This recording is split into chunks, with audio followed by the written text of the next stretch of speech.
Hi, everybody. Welcome to our SCA USA Chapter Structure webinar. Thanks so much for joining us today. We're going to have a few folks, wonderful folks from the current chapter join us all here in just a minute. We're going to go through a few great points around what the new structure looked like, some of our intentions behind it, and of course, really open up an opportunity for y'all to give input, feedback, ask questions, and don't be shy. This is meant to be a session where you can add anything into the chat window that you'll see here, part of the webinar series. We really encourage you to ask questions as they come up. This particular presentation was built to be free-flowing and really a nice, healthy, somewhat more casual conversation about what we're doing. We have held this presentation a few times previously, well, many times previously, and so this is a little refined for where we're at in the election process, as well as something that's encouraging conversation and questions too. So. And again, you'll see all of those encouragement to add those questions right in the chat. You can feel free to even say hi and hello. And we are also recording this session, so we'll post a link to that. So anyone that you think now or even after the call might be of interest in what we're doing here today, or might even have some interest in becoming a part of the chapter in the election process in the future, that you can send them a link to that chat too. Well, thanks to my colleagues here, and of course, thanks to all of you for joining us on our continued discovery sessions for embarking upon the next election process and the next iteration of our structure for the US chapter. We're going to briefly talk a bit about some of the history that is in reference to how the chapter was formed, and really kind of where we started, all of us that are on the chapter today. Of course, the SCAA existed by itself prior to the merger of the two associations. And when the two associations came together as the SCA, one of the things that was identified in that process was making sure that all the communities are represented in both the work that the SCA does and the encouragement to really know, understand, and welcome that respective perspective from each marketplace, but of course also to truly represent what the constituency, what the membership, what the community looks like at the SCA itself. While chapters existed before the merger, chapters in the US did not exist because of that SCAA presence. And of course, it's really important that the US have really understood an intentional representation with the SCA. The US membership makes up nearly 40% of the SCA's membership base. So of course, it's extremely important to have volunteer leadership and perspective engaged and activated inside of the SCA through very intentional ways, and also to encourage that participation in ways that even exist outside of the SCA itself. So we have a really clear set of goals, particularly because the US is such a big, unique, diverse group of individuals, the US coffee community is. And so it's important that not only are we understanding how a chapter can be successful inside of the structure of the SCA, but also that we bring our uniqueness, we bring our own particular voice and presence, and really relate that to what the SCA is doing. So through this process, as I said, we were the very first chapter that existed for the US. There wasn't a very defined roadmap for us. We were really encouraged to seek out what would make us successful, create the right kind of structure for us to continue to encourage participation, meet the needs of our community, and really grow based off of what our community needs and what's going to be best for that group at this time and going forward in the future. And so we are a group of SCA members and non-members. We don't necessarily have a membership requirement. We are really there to engage with the fellow groups and individuals of our community.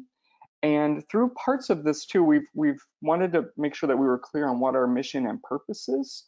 especially as it defines our work as we move forward. And we created a mission statement that has actually evolved not only based off of what's happening in our world, which is incredibly big and significant, particularly these past 12 to 14 months, but also is rooted in what we're here for and being proud of the fact we're here to support our US community in a unique way and focus on what is important for coffee inside of what we do.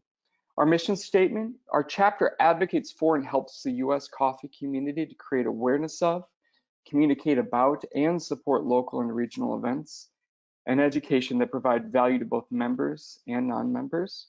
And emphatically, we are diverse, inclusive, and commit to being anti-racist.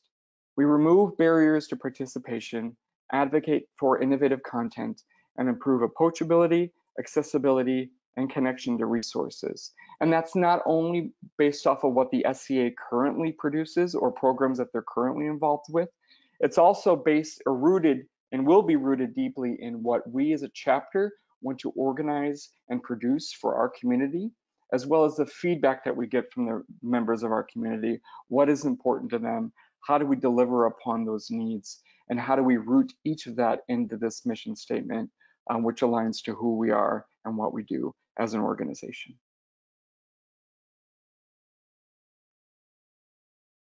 So I think part of that, and part of that reflection of where we're at today, has been some changes in seeking out better representation and making sure that our process in involving and welcoming folks and having them have an opportunity to be a part of this chapter and this organization is really approachable, and that it really welcomes folks in a unique and interesting way. And from that analysis, we had to evaluate both our election process and the structure itself of how we form ourselves, the work that we're working on, and how we choose to support one another from a volunteer leadership perspective. We'd like to start with talking about the changes that we're making to our election process. And for that, I'd like to throw to my wonderful friend, Beth. Thank you, Marcus. Okay, so when we started talking about moving forward, the new election, we had to go first to our goals. What are our goals? Our goals were increasing diversity. Our goals were inclusivity. Our goals were reaching out into our communities across the US so that we involve more people in our process, in our committees, in all the things that we're doing. The way we used to do it, or the way we did it before, and we've only had one election, so it's not like we have a long history of it, but the way we did our election was a traditional voting system. And that first election, what we did is people submitted their names, or they were submitted by someone else, so they were nominated. We would have our picture taken. We wrote a little bio about what we did and why we thought we would want to be doing this. And then we had some town halls where we had questions, answers, and then we had a election system where people voted. When we looked at that process, we realized it wasn't fulfilling our mission. It wasn't reaching out enough. It wasn't inclusive. And part of the reason is traditional voting is not very encouraging to a lot of people to participate. And there's a couple of reasons, or a few reasons. One is it tends to be sort of a popularity contest. And when I mean that, I don't mean like, well, it's like, who do you know? So if you put your name up and somebody recognizes your name, then they tend to vote for you.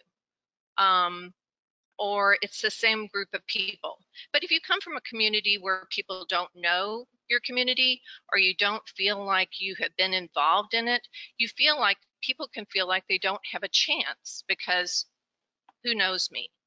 Maybe the other reason is people have had a bad experience with elections. Not everybody likes to talk, but they can work.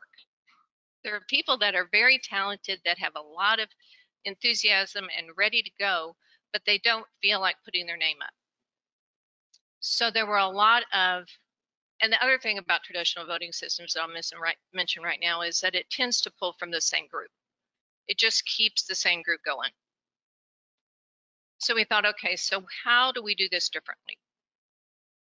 And we watched a podcast by Malcolm Gladwell. It's called the Powerball Revolution. And that podcast was all about lottery voting and how it makes a difference in including people, encouraging people, getting people from other communities to be involved. So we watched that over a weekend. We came back the next week and we went, let's do it. Let's go lottery. What are the reasons for lottery? One is everybody's included. You put your name in the hat, and it's a virtual hat. It's not a real hat. But you put your name in the virtual hat and pull it out, and there you are. It's not an unusual system. This isn't like brand new. We didn't think this up. The Greeks elected their government this way. We do it in our own community with juries. And part of the reason is we want to have a jury of our peers. But it's just community names. It's drawn randomly, and then you're on the jury. So it's equal chance for everyone. It increases the pool because people realize, hey, I have as good a chance as anybody else. It also creates a path for those people that are excited, ready to go, but just don't feel like they've had the opportunity. It creates a clear path for them to participate. And an extra benefit of it is the data shows that because it is not a popular vote, people don't get discouraged and they stay and they participate, because it's not like you get that feeling, well, nobody likes me, so I'm not going to participate. It's just the luck of the draw. So we have decided to go with a lottery system, and we're super excited about it. But the only way the lottery system works is if people participate, if people share this out, because the more people, the better. And now Maya's going to talk about our elections. Hey, I just want to preface this. I just got a notification from the webinar that I have a bad connection, so please let me know if I start to break up or if you're having any audio issues. We are midway through our nominations period for the elections. Many of you are probably here because you've either been nominated or nominated yourself and you want to find out more about what's happening. So on the screen, you can see a timeline. You can also find this on our website. Basically, you'll hear back. You'll probably be getting an email from us pretty soon because we have a little bit of follow-up to do with folks. And also, if you want to engage with us about any questions you might have after this, you have an opportunity on Instagram and on Twitter. Chris McCauley and Adam Jackson Bay here are doing an Instagram live to answer any questions, as well as Adam is doing a Twitter Ask Me Anything through the SCA US Twitter. And then you'll hear back by May 3rd about whether you were selected or not. So I'm going to talk primarily about what the roles we are selecting for are. First of all, here's an overview of all of the roles that comprise our entire chapter. So you may see roles here that are not eligible. This is largely due to the fact that because we realized if we replace the entire chapter every 2 years, we will make no progress as a group. It would be really hard to keep continuity for any ongoing projects. So half of the existing committee has decided that they will add a year to their terms. And then after this coming year, they will either choose to end their term or they may be randomly selected through the lottery again, depending on how things shake out. So I'm not going to spend too much time on this because we're kind of going to dig into the roles that are available that you may have already put your name in for. And as a side note, if you have been elected or if you have been nominated by somebody else for a position and you see another position here that you're more interested in, you should put your name in for that position as well, because we're selecting per position. It's not a general interest lottery. All right. So the first role we have here is community coordinator. You may know some community coordinators who are on the chapter right now, but this role is changing a lot. Essentially, we wanted to have a role where individuals connect closely with their small communities who may be underrepresented. And that could be due to the fact that your community doesn't have a lot of resources. It could be due to the fact that you are marginalized in some way and you haven't been able or had the opportunities to participate as much. So we wanted to ensure that we had folks representing those small communities. They could be local communities that are geographically bound, like a small town, or they could be non-geographically bound. Moving right on. We have split up the US, which obviously is very large, into several regions. We'll have a representative in Hawaii, Puerto Rico, 2 in the central region of the US, 3 on the East Coast, and 3 on the West Coast. Again, all of these positions that are available are going to go through the lottery process. So these people are kind of on the front lines of communication. If you really love connecting with people, talking to people who might have an interest in participating, you would probably love this role. You'll work with the other people in your region to talk about the specific needs of your region, and you will also assist in event planning, including prelims a lot, as well as some other events and competitions, and really just advocate for the needs of what your region would like to see happen. We'll have also 3 social accountability and sustainability officers. So they're really here to help fulfill our mission, to kind of check everything we do against that and say, you know, hey, I'm in on this project, but we need to consider this thing we haven't considered. So they work as a team. They also function in our committees as just everybody on the chapter does, and they help identify opportunities where we can create positive change within the community and within the chapter and SCA as a whole. Our social engagement coordinator is basically, they manage our social media and our social outreach. So if you're a social media nerd, which our current social engagement coordinator absolutely is, you would probably love this. You get to respond to people's feedback and comments through messages on different social platforms and brainstorm how we can reach out to different kind of stakeholder groups within our communities.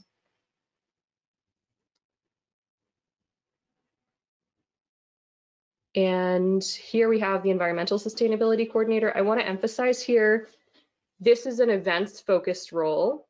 If you want to help create resources to provide to community event organizers, that's what this role is.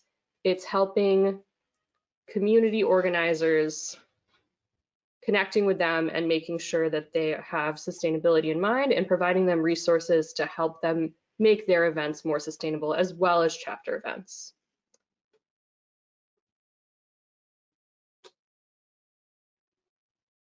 Okay, I'm going to pass this off to Adam Jackson Bay, who's going to give you a summary of this slide as well as open it up for questions.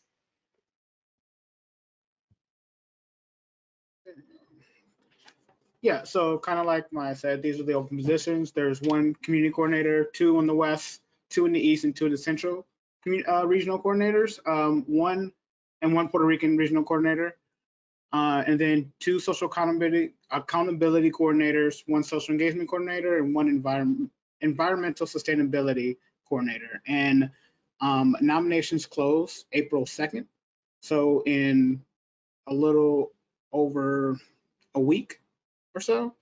I guess that's how time works. Who knows? And there was one question that asked, do you feel that so far, there can be more questions. We're really okay with that. Do you feel as though the response to this has been successful, and was it a good pivot?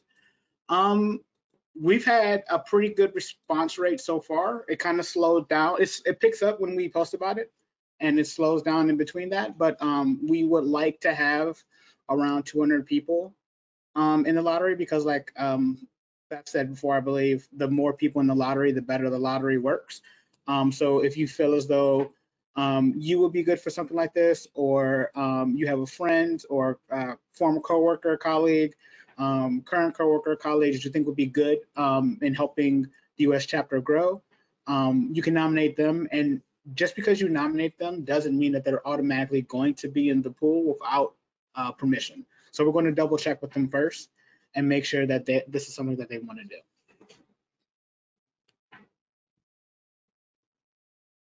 Are there any other questions as of right now?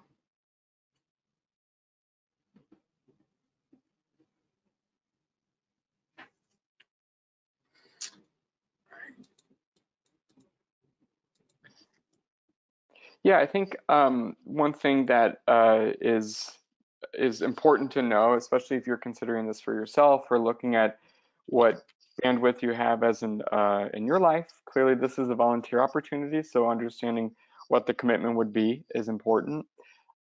We have some resources available on our website, and if they're not there today, they'll be there soon, that talk about what the total time commitment is for each role, or what we think is an average of number of hours per week for each role in particular.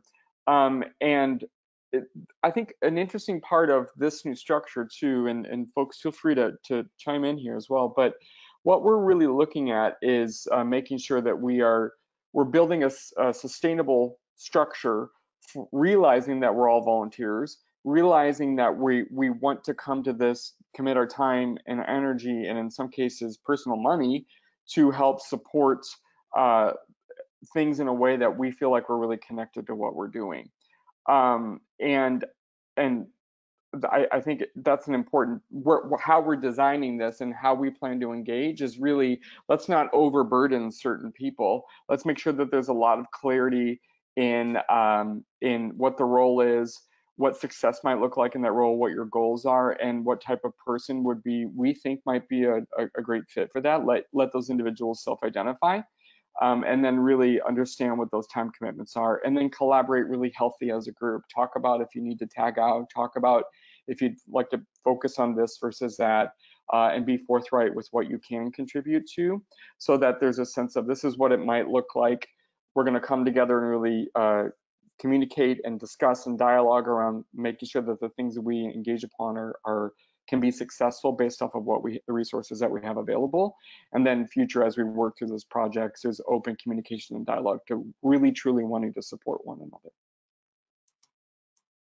Yeah, that's something, another thing we've been working on concurrently with this is our onboarding process, because for us as a group, as a brand new entity, we didn't really have onboarding. So one of the things that we're going to focus on heavily during this year's onboarding is how to build a support network and how to create a support network within the chapter. Yeah, and one other thing I realized I didn't talk about when I was talking about the lottery is there's very minimal vetting on this one, but there is some vetting. And one of it is that commitment to 2 years, the commitment to, if you're on a committee and it requires an extra 4 hours a month or whatever, that you commit, that there's a commitment to that you agree to represent the mission, and that you follow the code of conduct. And I think that's it. Additionally, I will mention, Beth, that specifically for the social accountability coordinators, we are asking that they specifically represent a marginalized group.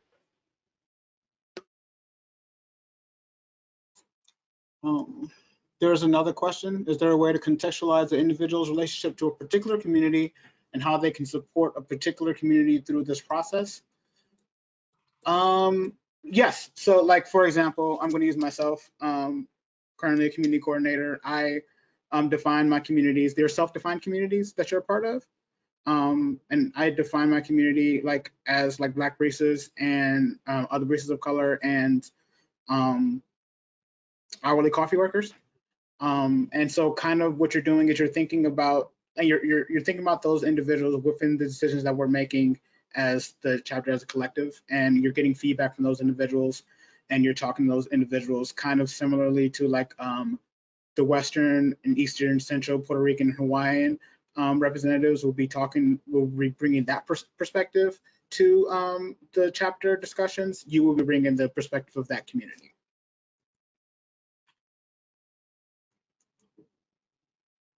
I will also add that, although we do a lot of work as a group together through Zoom, and, we typically try to have an in-person meeting, which obviously hasn't happened for quite a while now, each year. Any work that you already do within your community, be it locally or through the internet, is also part of this. So that's something we considered when we talked about what the time commitment here is any local organizing you might be doing on your own.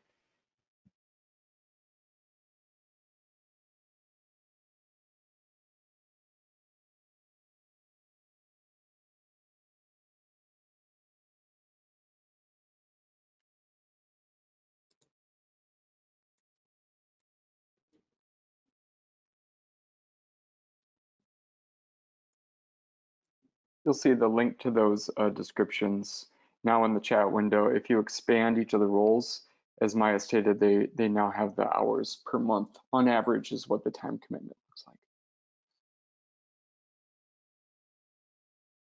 Also, another thing came up today that I was going to mention also, that this is literally the US chapter process that we're going through right now, not the global.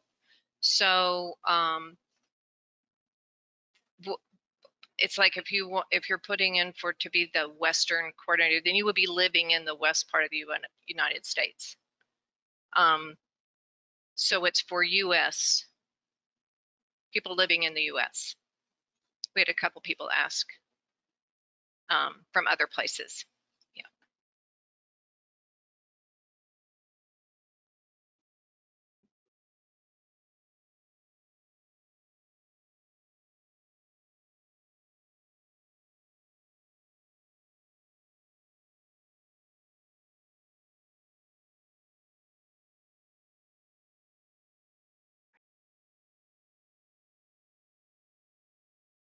We can talk a little bit about some of our personal experiences in the chapter to date. This has been what I would call an extraordinary couple years here. And so what I've found, at least from my own kind of personal experience, in particular, is when there have been moments when maybe we, absence, there has been a lot going on, and an absence of like a really known, like, oh, this is how you handle that, or this is how a cafe in this region should handle this, or this is how a business owner can apply for aid here. This is where you can go for more information on who should or shouldn't be open and what protocols you should be following, etc. Clearly, there was no toolbox for us to reach into to kind of say, oh, no, we have that ready to go. Here it is. And I've personally just been so inspired by my team here, my colleagues that have just, in the absence of just a real known solution, just bring the community together, talk about what people are up against in these very trying times, bring that back to our group to talk about how we can support that, even if it's just clarifying a message that's already out there, or bringing together a small collection of resources to share, and then building out the channels to communicate that in a wide variety of ways, whether it's business webinars, coffee chats, individual conversations, Slack messaging boards. We had to build up those things not only for the purpose of the chapter, but in response to making sure that we were able to distribute support pieces far and wide as quickly as we possibly can. To see a team, totally volunteers, pivot into those moments and just really do it for a wide variety of folks in our industry, that to me has been incredibly inspiring. And we kind of all found those moments to lift each other up. One was having a rough day, we'd step in and help that person. I would have rough days. Beth, Maya, Adam would step in and help me. Like it's really nice that when we have this experience of we weren't built for this, but crap, we better get ready and start supporting our community as much as we possibly can. And although sometimes things might seem a little smaller, those small wins are really big and really important, not only for us as leadership, but hopefully for the rest of our community.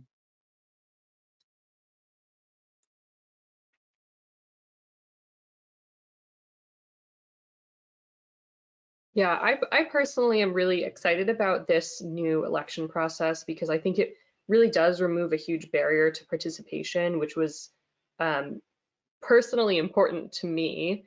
I, went through the traditional voting election process myself, knowing pretty much nobody. I think I met everybody on the chapter for the first time in our first call. And the only reason I think I was elected is because a person who lives near me was like, oh, we need one of these people here. Everybody go vote for this person. They're close to us. And so I really look forward to hearing new voices at the table and giving people the opportunity to make those connections without having to, spend a ton of money to go to coffee events, without having to spend a lot of time and energy and money as well to compete, to meet people, but just to be able to have the opportunity to build community on a kind of more macro level than maybe you're usually able to do.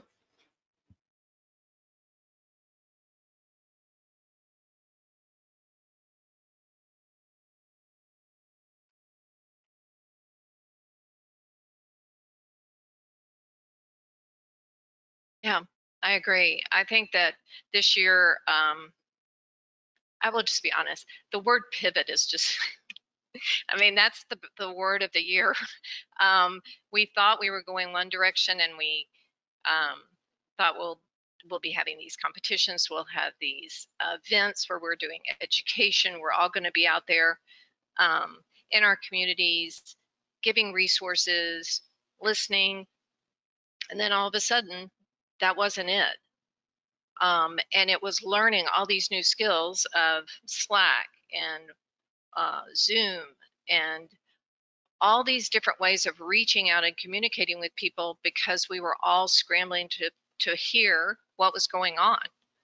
So some of it was just posting, these are some tip jars that we all need to know about. This is what your community is saying you need to do right now. This is where there's some resources. This is where there's some grants and loans. It was just reaching out so that we could all connect and support each other in a really extraordinary situation. Recently, a lot of it has been posting where you can get vaccines, which is super helpful to the service industry.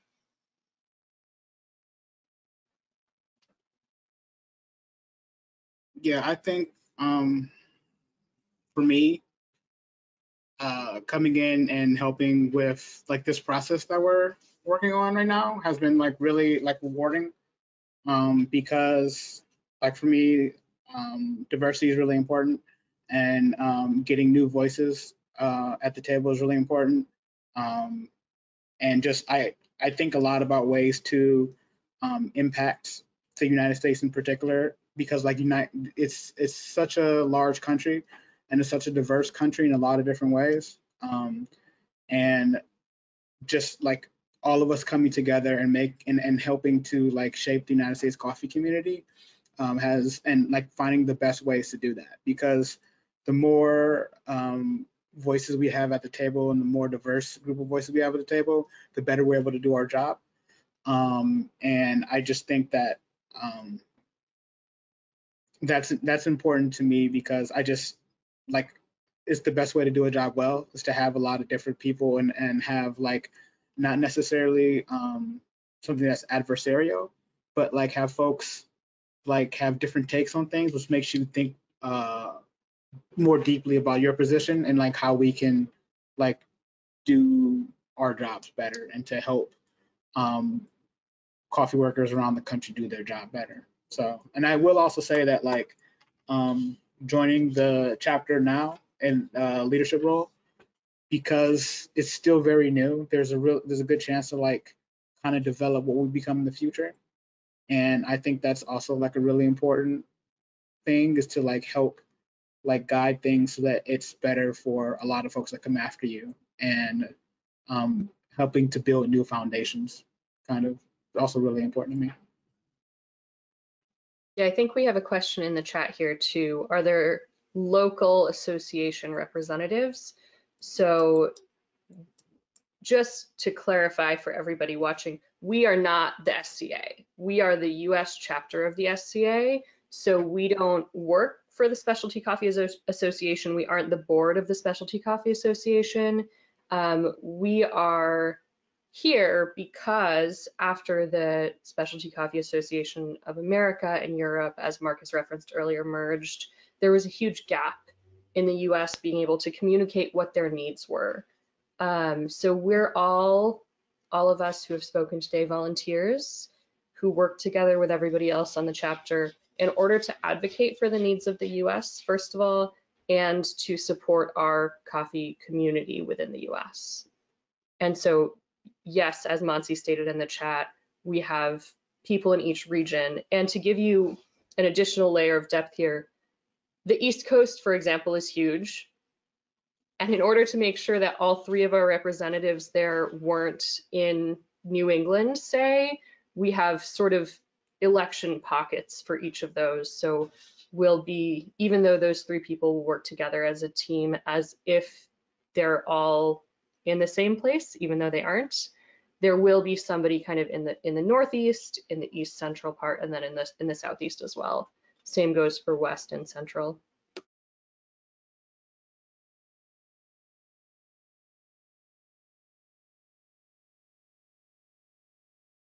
The specific question on activity coordinators for seminars and cuppings, it's not necessarily part of the structure today. Of course, not only do we get asked for, hey, do you know anyone that can help support this event, whether it's SCA related, a campus related event, or what have you. What's important in that is that we're a network of individuals. And so when there's a particular need, and that's baked into the structure, the community, the regional, the supportive structure piece too. And we have an events committee where if the chapter is producing an event, or if the chapter is part of contributing to the production of an event, that through those needs we identify those people in whether it's geographic location or particular subject matter expertise, etc. We bring in those folks because we're aware of them, we know of them, we're interacting and engaging with them inside of the communities themselves. So we'll pull those different talents into those pieces. And that's why it's really nice to just engage with the chapter in a wide variety of ways. We built it through Slack, through a number of different things, so that when those needs come up, they're effectively getting communicated out. And in particular, when there's a known relationship, we can pull those people in based off of what the content is being delivered, what the educational program looks like, etc. So there's not like a specific role, but by proxy, there's several roles or needs that come from those particular things too. Yeah, we also have an events committee. So a lot of people work on that. And basically, if you're part of the chapter, you can participate in any committee that you choose. So if you are somebody out there who's like, wow, I really just love event planning, then if you're in the chapter anywhere, you have the option to participate in that committee.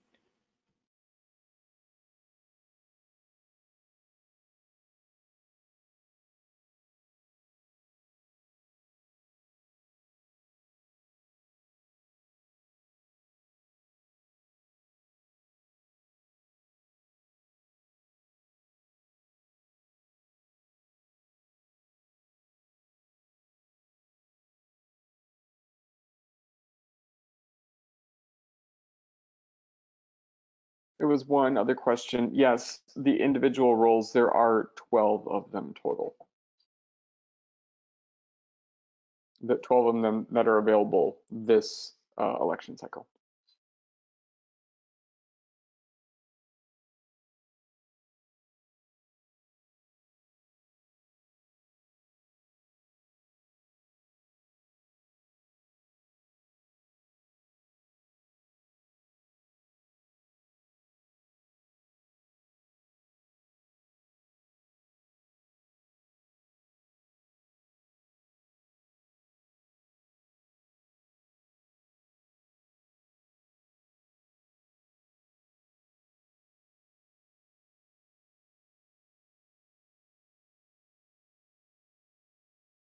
There was a question about some of our contributions pre-COVID. Yeah, it's that. Gosh, doesn't that seem like years ago? I think they're bringing the group together was a pretty big project. And when I say bring the group together, not only forming ourselves as a group, but also building out some of those functional and operational pieces. The Slack channels are a great example of how we wanted to recognize a more regional or localized community's need to kind of come together, discuss, provide feedback, inform, tell stories, etc. And then, of course, how we bring that back into the group, and then how we also bring all that under the larger umbrella of the whole chapter. Standing some of those things up was I think pretty important. So we introduced Slack channels throughout our country that were meant to really drive a digital level of engagement. We put out content, like we mentioned, on some of the various ways of kind of meeting on more of like a structured or scheduled basis, whether it was webinars, on business chats, the coffee chats that were happening, and even helping support a lot of that engagement, so that we could really start with listening and being active on our communities. What are some other things, Maya, Adam, Beth, that you thought were you know, pre-COVID, not just response to the community at that point? One of the things we did is pre-COVID, when we were in that sort of time of listening, we did a lot of town halls, and we did them. Some of them we did them at prelims, because that's the time when we get a lot of people together. And so part of prelims, we would have a town hall where we talked about, this is what we're doing. We're setting up this US SCA. We're just at the beginning. What's important? And people would, you know, it was just discussion time. It was like, this is what we think is important. It was great because that was the year that we had the most prelims we'd ever had, and they were really across the US. So we did get a lot of representation there. And that was part of our listening.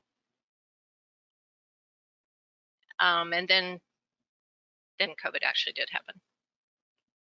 Yeah, to be frank, it was really challenging. It took us, I think we all felt kind of comfortable and settled after about a year, and felt like we had a direction we wanted to move in. But that first year, we really devoted to reaching out to our communities and trying to figure out what we as a group wanted to accomplish.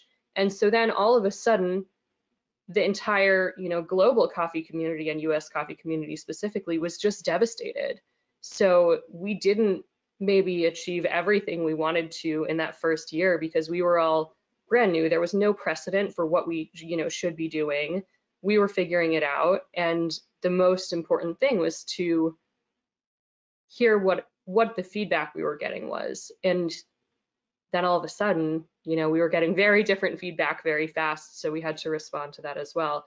But I think we're all really looking forward to, I think one of the feedbacks we've heard a lot recently has been that people would like to see us engage with the global SCA organization more, to advocate for the needs of the US. And so that's something I personally am looking forward to in the coming year of my term.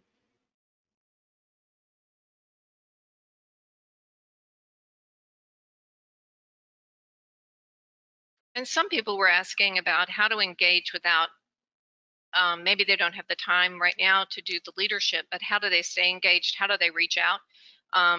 And one of the things that we've been talking about, and one of the things that we included in this, and I apologize because I proved this and I forgot to add it, was we have a role called project coordinator.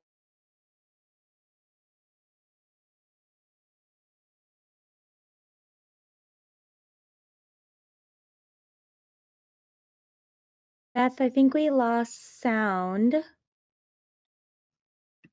I can jump in though, if people can hear me, because I know where Beth was going.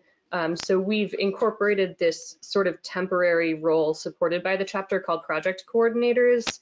And so one of our current chapter coordinators is transitioning into a support role for that position. So say you're out there and you have a passion project that you want to work on, or you want to see something specific and you want a hand in that, but you don't really have the time to commit to 2 years. You don't have the time to commit to like X number of hours per month, but you have like 6 months to get this thing done. You just need support. You need connection. You need, you know, people who can help hook you up with sponsors or whatever it may be, volunteers.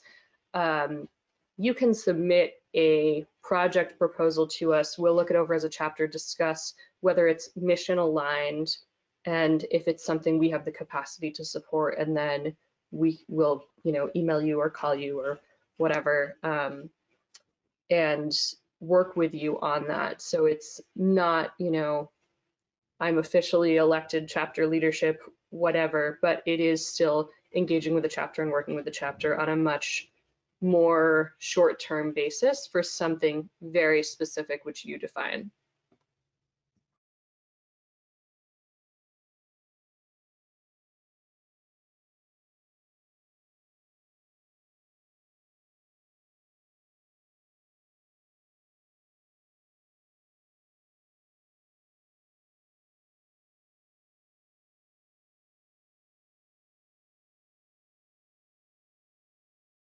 I think great question here. How does one support the event committee? I think what would likely happen is, and it could even happen now, it doesn't need to happen after the election process or what have you, you would just want to reach out to the chapter, and that can be done in a wide variety of ways. Even on our website, which is at usa.sca.coffee, you'll see ways to communicate with us. Reach out and let us know that. I think what would happen would be someone from that committee would just connect with you on an ad hoc basis, talk about what your interests are, ways that you think that you can help, and then really take that. Either they could give you some immediate examples of things that they're working on, future opportunities, and then also it plants the seed for when there's the need coming forward, particularly as we evaluate and clarify how we would execute on those initiatives, that there would be a reach out to, you know, based again on what, how and when you think you participate and contribute, to then engage with you at that level.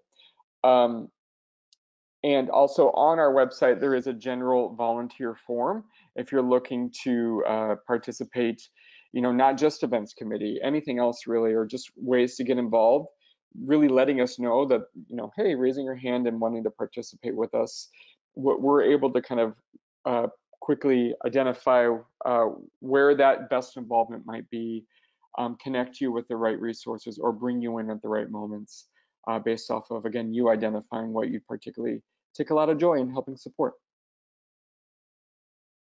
Yeah, that form can be found if you scroll down to the bottom of the page on any page on our website. It just says volunteer with us, and click on that. It's really easy to fill out. It takes like 2 minutes.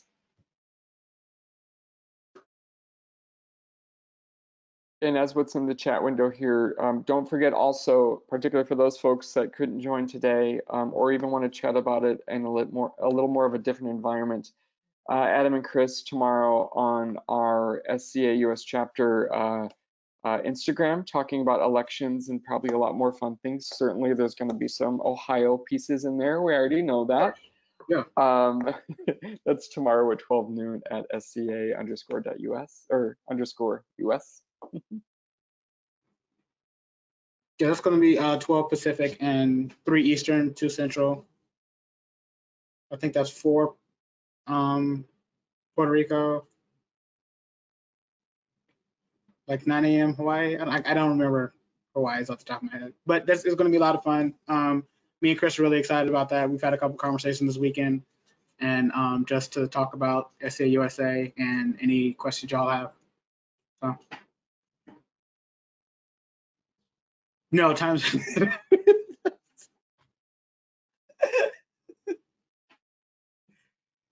Oddly though, like within the continental United States, when I'm talking to somebody in a different time zone, I reference their time zone so that they don't have to calculate it in their head. My brain automatically does that. I'm a good guy like that, so I am. Very kind of you.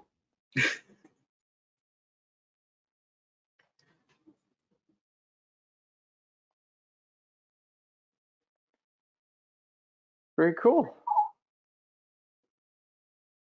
Yes, Yeah. nominate, please.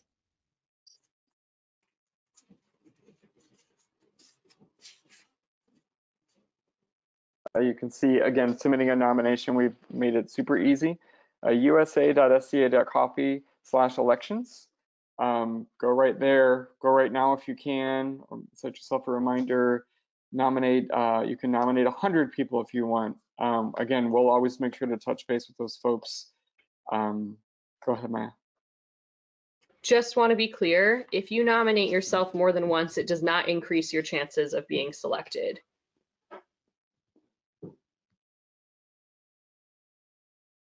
Excellent point. Because otherwise we'd put Beth's name in there 3,000 times. But yes, please go nominate. And any questions, we'll be pushing out a lot of opportunities to engage, ask questions, give information, and really be open to feedback. That's what this is all about too. We've built ourselves to be nimble enough to take feedback entirely along this process too, and to be responsive to it. But really encouraging folks to nominate, and especially because, like Beth said, like Adam said, like Maya said, the more folks, the more diversity we have in that pool, the more folks that are in that pool, the better the result will be on multiple levels.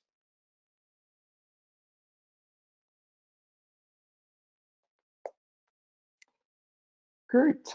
Well, thank you everyone for your time. Thank you colleagues too for your time. Thank you SCA staff folks that are on this call helping support us along the way. Yeah, go nominate somebody. That would be wonderful. We'd appreciate it. Have a great rest of your day, everyone. Take care.